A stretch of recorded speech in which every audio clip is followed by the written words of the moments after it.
الرحیم ناظرین کرام سامعین گرامی، جیسا کہ آپ جانتے ہیں کہ ہم نے اپنے اس پیج پر رمضان المبارک کے دوران سوال و جواب کا ایک سلسلہ شروع کیا ہے، اور اس میں ہم رمضان المبارک کے حوالے سے ناظرین کے دلوں میں جو سوالات ہیں، رمضان المبارک کے حوالے سے جو مسائل ہیں ان کے حل کے بارے میں ہم مختلف مفتیان کرام سے سوالات کریں گے اور ان کے جوابات ان سے پوچھیں گے۔ تو اسی سلسلے میں آج ہمارے ساتھ اسٹوڈیو میں موجود ہے ڈاکٹر مفتی ضیاء الرحمان فاروقی صاحب، اور ان سے ہم جیسا کہ آپ کو پتہ ہے کہ رمضان اپنے اختتام کے طرف جا رہا ہے، اور اسی کے ساتھ ہمارے اوپر دوسری عبادت آنے والی ہے جسے صدقہ فطر کہتے ہیں۔ تو اس کے بارے میں عوام کے ذہنوں میں مختلف سوالات ہوتے ہیں، اسی سوالات کے جوابات جاننے کے لیے ہم مفتی صاحب سے وہ سوالات کریں گے اور ان کے جوابات ان سے چاہیں گے۔ سب سے پہلے تو میں آپ کا بہت شکریہ ادا کرتا ہوں کہ آپ نے ہمیں اپنا قیمتی وقت دیا اور اسٹوڈیو میں آئے۔ تو سب سے پہلے تو آپ کو السلام علیکم۔ وعلیکم السلام ورحمۃ اللہ وبرکاتہ۔ سب سے پہلے میں آپ کو بہت مبارکباد پیش کرتا ہوں کہ آپ نے اپنے چینل کی وساطت سے یہ ایک بہترین قدم اٹھایا ہوا ہے، اور یقیناً یہ امت کی بھلائی اور ہدایت کے لیے ایک سبب بنے گا، ایک ذریعہ بنے گا۔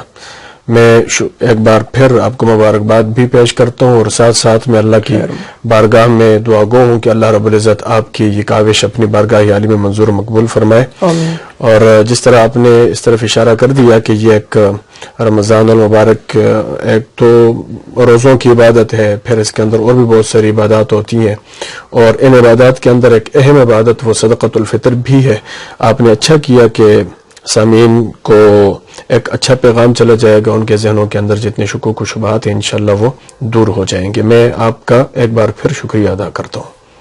سوال و جواب کا سلسلہ شروع کرتے ہیں۔ تو ہمارے پاس ناظرین کی طرف سے مختلف سوالات آئے ہیں، ان میں پہلا سوال جو ناظرین کی طرف سے آیا ہے وہ ہے کہ صدقہ فطر کس کے اوپر واجب ہے، اور صدقہ فطر کس کو دے سکتے ہیں اور کس کو نہیں دے سکتے۔ تو اس کے بارے میں ہم مفتی صاحب سے اس کا جواب پوچھیں گے کہ کیا فرماتے ہیں اس مسئلے کے بارے میں مفتیان کرام۔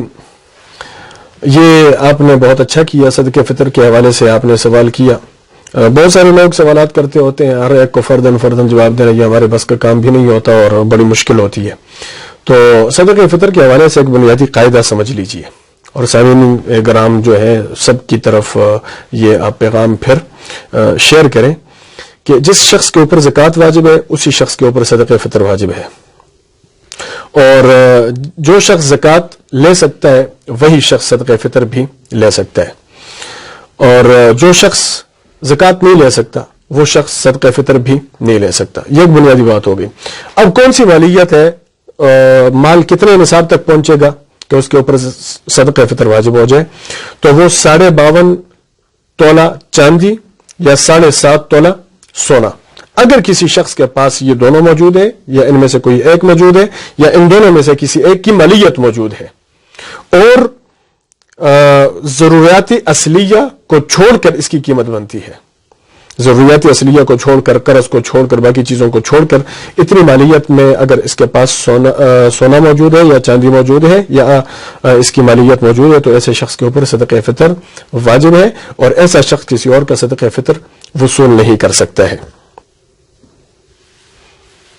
جی ناظرین، سوال و جواب کا سلسلہ شروع ہے، اور اسی سوال و جواب کے سلسلے میں ہمارے پاس ناظرین کی طرف سے جو اگلا سوال آیا ہے وہ سوال ہے کہ اگر کسی کے پاس اپنا ملکیتی مکان یا زمین ہو تو اس کو صدقہ فطر دے سکتے ہیں یا نہیں۔ اس کے بارے میں ہم مفتی صاحب سے جواب سنیں گے کہ وہ کیا فرماتے ہیں اس سوال کے بارے میں۔ جی، یہ ایک اہم سوال ہے، اور اس کے اندر بہت سارے لوگ کنفیوژن میں مبتلا ہوتے ہیں کہ اگر کسی شخص کے پاس اپنا ملکیتی مکان ہے یا کسی کے پاس اپنی ملکیتی زمین ہے تو ایسا شخص صدقہ فطر لے سکتا ہے یا نہیں لے سکتا، یا دے سکتا ہے یا نہیں دے سکتا۔ تو بنیادی طور پر اس کی دو صورتیں ہیں، ملکیتی مکان کی بھی دو صورتیں ہوتی ہیں اور ملکیتی زمین کی بھی دو صورتیں ہوتی ہیں۔ پہلی صورت یہ ہے کہ کسی شخص نے اپنا ملکیتی مکان اپنی رہائش کے لیے رکھا ہوا ہے، اپنی ضرورت کے لیے رکھا ہوا ہے، اپنے بچوں کی رہائش کے لیے رکھا ہوا ہے، اور اپنی ملکیتی زمین ایسی ہے کہ وہ اپنی ضرورت کے لیے اس نے رکھی ہوئی ہے، اپنی حاجت کے لیے اس نے رکھی ہوئی ہے۔ تو ایسی صورت کے اندر اگر اس شخص کے اوپر کسی اور مال کی وجہ سے نصاب تک یہ نہیں پہنچتا تو ایسے شخص کے اوپر صدقہ فطر واجب نہیں ہے، اور یہ کسی اور کا صدقہ فطر لے سکتا ہے۔ اب دوسری صورت یہ بنتی ہے کہ اگر کسی شخص کے پاس ملکیتی مکان ہے اور ملکیتی زمین ہے، لیکن اس نے کاروبار کی غرض سے، تجارت کی غرض سے، منافع حاصل کرنے کی غرض سے وہ مکان لیا ہوا ہے یا وہ زمین لی ہوئی ہے، تو ایسا شخص اگر اس کی ملکیت، مکان کی ملکیت یا زمین کی ملکیت نصاب تک پہنچ سکتی ہے تو ایسے شخص کے اوپر صدقہ فطر واجب ہے، اور یہ کسی اور کا صدقہ فطر وصول نہیں کر سکتا ہے۔ جی ناظرین، سوال و جواب کا سلسلہ مفتی صاحب کے ساتھ جاری ہے، اور اسی ضمن میں ہمارے پاس جو ناظرین کی طرف سے اگلا سوال آیا ہے وہ سوال ہے کہ صدقہ فطر عید کے دن دے سکتے ہیں یا عید سے پہلے بھی دیا جا سکتا ہے؟ تو اس کے بارے میں ہم مفتی صاحب سے جواب جاننا چاہیں گے کہ کیا فرماتے ہیں مفتی صاحب اس کے بارے میں۔ جی، اس مسئلے کے اندر بہت سارے لوگ پریشانی کے اندر مبتلا ہوتے ہیں، اور مطلب کہ کوئی کہتا ہے کہ عید سے پہلے دے دیں، کوئی کہتا ہے عید کے بعد عید کے دن دے دیں، تو یہ بہت بڑی پریشانی لوگوں کے لیے بنتی ہے۔ تو دیکھیں، اس سے پہلے میں آپ کو ایک بات بتا دیتا ہوں کہ اسلام کی عبادات دو طرح کی ہوتی ہیں۔ ایک عبادت تو وہ ہوتی ہے کہ جو کسی خارجی علت کے اوپر مبنی ہوتی ہے، اور ایک عبادت وہ ہوتی ہے کہ جس کی کوئی خارجی علت نہیں ہوتی۔ جیسے نماز ہے، اس کی خارجی کوئی علت نہیں ہے۔ جیسے حج ہے تو خارجی کوئی علت نہیں ہے، کسی اور کو کوئی فائدہ بینیفٹ کچھ نہیں جا رہا۔ اور کچھ عبادات ایسی ہوتی ہیں کہ جس کی خارجی بھی کوئی علت ہوتی ہے، جیسے زکوٰۃ ہے، جیسے صدقہ فطر ہے، جیسے قربانی ہے۔ قربانی لوگ کر لیتے ہیں تو اس کا گوشت بھی کھا لیتے ہیں، زکوٰۃ دے دیتے ہیں تو کسی اور کا بھلا ہو جاتا ہے، صدقہ فطر دے دیتے ہیں تو کسی فقیر کی دادرسی ہو جاتی ہے، اس کی مشکل آسان ہو جاتی ہے۔ تو بنیادی طور پر یہ بات ہے نا کہ صدقہ فطر کی بنیاد یہ ہے کہ کسی فقیر، کسی یتیم، کسی اسیر، کسی بیوہ، کسی مطلب مسکین کی دادرسی ہو جائے، اس کی مشکل آسان ہو جائے۔ تو اب اس کے لیے رمضان کے کسی بھی دن میں آپ دے سکتے ہیں صدقہ فطر۔ اگر پہلے رمضان کو دے دیں تو یہ بھی بہت بہتر بات ہے، تاکہ رمضان جو کسی فقیر کا رمضان ہے وہ اپنی ضروریات پوری کر لے، وہ اپنی مشکل آسان کر لے، وہ اپنی گھر کی چیزیں وہ خرید سکے، اس کا رمضان بڑا اچھا گزر جائے گا۔ تو ہونا تو یہ چاہیے کہ عید سے پہلے صدقہ فطر دے دیا جائے۔ ہاں، یہ الگ بات ہے، بعض علماء نے یہ بھی لکھا ہے کہ رمضان سے پہلے دینا جائز ہے یا نہیں ہے۔ تو بہتر یہ کہ رمضان کے مہینے میں ہی صدقہ فطر دے دیا جائے، رمضان سے پہلے بھی نہ دیا جائے، رمضان کے بعد بھی نہ دیا جائے۔ ہاں، جو عید کا دن ہے، عید الفطر والے دن، تو نماز، عید الفطر والی نماز سے پہلے صدقہ فطر ادا کر لینا ضروری ہے، ورنہ تو پیسے تو ادا پھر بھی کیے جائیں گے، لیکن اس کا جو ثواب تھا اور اس کی جو عند اللہ مقبولیت تھی اور جو باتیں تھی، اس سے بندہ محروم ہو جاتا ہے۔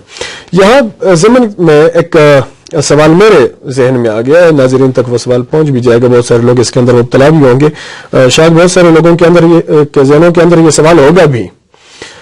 وہ سوال یہ ہے کہ جیسے زکوٰۃ کا حکم ہے، وہی اکثر چیزوں کے اندر صدقہ فطر کا حکم وہی ہے۔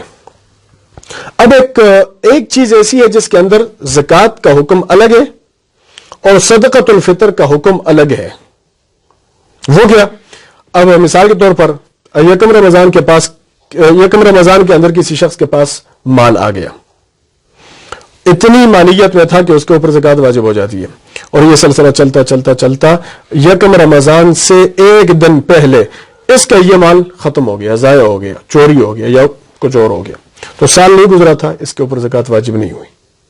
یہ بات آپ کے ذہن میں آ گئی۔ ہاں، زکوٰۃ کے لیے حکم یہ ہے کہ اس کے اوپر ایک سال گزرے گا تب واجب ہوگی۔ صدقہ فطر کا حکم یہ نہیں ہے۔ صدقہ فطر اگر کوئی شخص فقیر ہے، کوئی مسکین ہے، اور عید سے 2 دن پہلے یا 1 دن پہلے اس کے پاس اتنی مالیت آ گئی کہ جو زکوٰۃ اور صدقۃ الفطر کے نصاب تک مالیت پہنچ جاتی ہے، تو اب حکم یہ ہے کہ کل ہی عید ہے، اب اس کے اوپر صدقہ فطر واجب ہے، یہ صدقہ فطر دے گا، اگرچہ سال نہیں پورا ہوا لیکن یہ صدقۃ الفطر دے گا، اور کسی اور کا صدقۃ الفطر اب نہیں لے سکتا ہے۔ جی ناظرین، سوال و جواب کا سلسلہ جاری ہے، اور اسی سوالات کے سلسلے میں ہمارے پاس جو ناظرین کی طرف سے اگلا سوال ہے وہ ہے کہ باپ اپنے بالغ اولاد کی طرف سے صدقہ فطر ادا کر سکتا ہے یا نہیں؟ تو اس کے بارے میں ہم مفتی ضیاء الرحمن فاروقی صاحب سے جواب طلب کریں گے کہ وہ کیا فرماتے ہیں اس بارے میں۔ یہ دیکھیں، بنیادی بات یہ ہے کہ یہاں پر دو صورتیں بنتی ہیں. ایک وہ اولاد ہے کہ جو اس باپ کی اپنی کفالت کے اندر رہتی ہے، اور ایک وہ اولاد ہے جو باپ کی کفالت کے اندر نہیں رہتی ہے. تو اگر کوئی باپ اپنی بالغ اولاد کی طرف سے صدقہ فطر دینا چاہے تو وہ ان کی طرف سے صدقہ فطر ادا کر سکتا ہے، لیکن صورت یہ ہے کہ اولاد کی طرف سے ان کو اجازت ملی ہو باپ کو، تب وہ ادا کر سکتا ہے. لیکن یہ حکم صدقۃ الفطر کے لیے لازم ہے. کوئی شخص اس کو قیاس کر کے زکوٰۃ پہ نہ ڈالے. اس کی وجہ کیا ہے؟ اس کی وجہ یہ ہے کہ زکوٰۃ کسی کو پتہ نہیں ہے، باپ کو پتہ نہیں ہے کہ میرے بیٹے کے پاس کتنی مالیت ہے تاکہ میں اس کی طرف سے زکوٰۃ ادا کروں. جی، یہ اس کو پتہ نہیں ہے. اور صدقۃ الفطر وہ تو پر ہیڈ ہے، لوگوں کو پتہ ہے کہ ایک شخص کے اوپر اتنی مقدار میں ہے. اور یہ بھی آپ کو بتا دوں، درمیان میں سوال اگرچہ ہوا نہیں ہے لیکن بات ذہن میں آ گئی ہے تو بتا دوں کہ 2.25 سیر گندم یا 2.5 کلو گندم یہ ایک سرسایہ ہے، ایک صدقۃ الفطر ہے ایک شخص کی طرف سے. اب اس کی مالیت کتنی بنتی ہے، اس کا ریٹ کتنا بنتا ہے، تو ہر بندہ اپنے علاقے کے اعتبار سے ریٹ کا پتہ کر لے.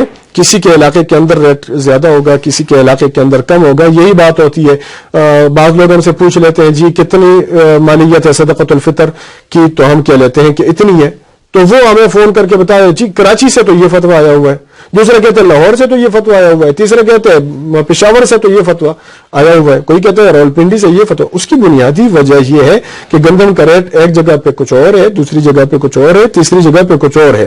تو علاقے کی قیمت کو دیکھا جائے گا تو جو قیمت وہاں علاقے کے اندر موجود ہے، علاقے کے اندر بھی تفاوت ہوتا ہے. بعض گندم بہت اعلیٰ ہوتی ہے، بعض گندم بہت مطلب گھٹیا قسم کی ہوتی ہے، اور بعض گندم متوسط قسم کی ہوتی ہے. تو یہ مختلف درجات ہوتے ہیں گندم کے اندر بھی. تو جو متوسط ریٹ ہوتا ہے، جو متوسط قسم کی گندم ہوتی ہے، اس کا ریٹ کا اعتبار کیا جائے گا. جی ناظرین، سوال و جواب کا سلسلہ جاری ہے، اور اسی سوالات کے سلسلے کا اگلا سوال ہمارے پاس جو آیا ہے ناظرین کی طرف سے وہ ہے، اگر کسی صاحب نصاب کے برسوں سے صدقہ فطر ادا نہیں کیا گیا تو اس کا کیا حکم ہے؟ اس بارے میں ہم مفتی صاحب سے جواب طلب کریں گے کہ وہ کیا فرماتے ہیں اس بارے میں. دیکھیں، بنیادی بات تو یہ ہے کہ اس کو سب سے پہلے اپنی اس غفلت کے اوپر، لازم بات ہے غفلت کی ہے اس کی، کہ اس نے اتنی برسوں کی عبادت کو ادا نہیں کیا ہے، تو سب سے پہلے تو اس کو استغفار پڑھنا چاہیے، توبہ کرنی چاہیے، اللہ کے سامنے ندامت کے آنسو بہانے چاہیے کہ اللہ میں نے تیری عبادت اور تیرا ایک حکم تھا جو بجا لانے کے اندر میں محروم ہوا اور میں ناکام رہا. سب سے پہلے اپنی غفلت کے اوپر ندامت کے آنسو بہائے، توبہ استغفار کرے. پھر دوسری بات یہ ہے کہ اس کے ذمے سے یہ سارے برسوں، جتنے برس اس کے گزرے ہوئے ہیں اور اس کے اوپر صدقہ فطر واجب تھا، تو یہ صدقہ فطر اس سے ساقط ہوا نہیں ہے، یہ اس کے ذمے لگا ہوا ہے اور اس کو ادا کرنا ضروری ہے. تو اگر اس کو معلوم ہے کہ مثال کے طور پر 8 سالوں کا رہتا ہے یا 10 سالوں کا رہتا ہے، 15 سالوں کا رہتا ہے، تو اسی مقدار کے اندر صدقہ فطر اٹھا کر کے کسی شخص کو دے دے. ایک بات ہے. اور دوسری بات یہ ہے کہ اگر اس کو پتہ نہیں ہے کہ کتنے برس گزر گئے، کتنے سال گزر گئے کہ میں نے صدقہ فطر ادا نہیں کیا ہے، تو اس کو پھر چاہیے کہ غالب گمان پر، مطلب وہ سوچ لے، سوچ بچار کے بعد تخمینے لگا دے کہ کب سے میرے اوپر واجب تھا، کب سے میں صاحب نصاب بنا ہوں، کب سے میرے پاس اتنی مالیت آئی ہوئی ہے. تو اپنا ایک گمان بنا کر کے، جو غالب گمان ہو وہ بنا کر کے، اور پھر اتنی ہی مقدار، اتنی سالوں کی مقدار میں صدقہ فطر ادا کر دے. ساتھ میں توبہ استغفار بھی کرنی چاہیے. امید ہے اللہ تعالیٰ اس کے گناہوں کو بخش دے گا اور یہ صدقۃ الفطر اس کی طرف سے ادا ہو جائے گا. جی ناظرین، آج کے اس سلسلے سے آپ سے اجازت چاہیں گے، اور اگر آپ کے ذہنوں میں رمضان کے متعلق یا مختلف اسلامی عبادات کے متعلق آپ کے ذہن میں جو بھی سوالات ہوں تو آپ کمنٹ سیکشن میں کر لیں. انشاءاللہ اگلی ویڈیو میں ہم ان سوالات کا جواب مفتی صاحب سے پوچھیں گے اور آپ بھی وہ سن لیں گے، تو آپ کا بھی انشاءاللہ بہت فائدہ ہوگا اور آپ کے جو مسائل ہیں وہ بھی حل ہوں گے. تو اسی کے ساتھ ہم آپ سے اجازت چاہیں گے. اللہ حافظ.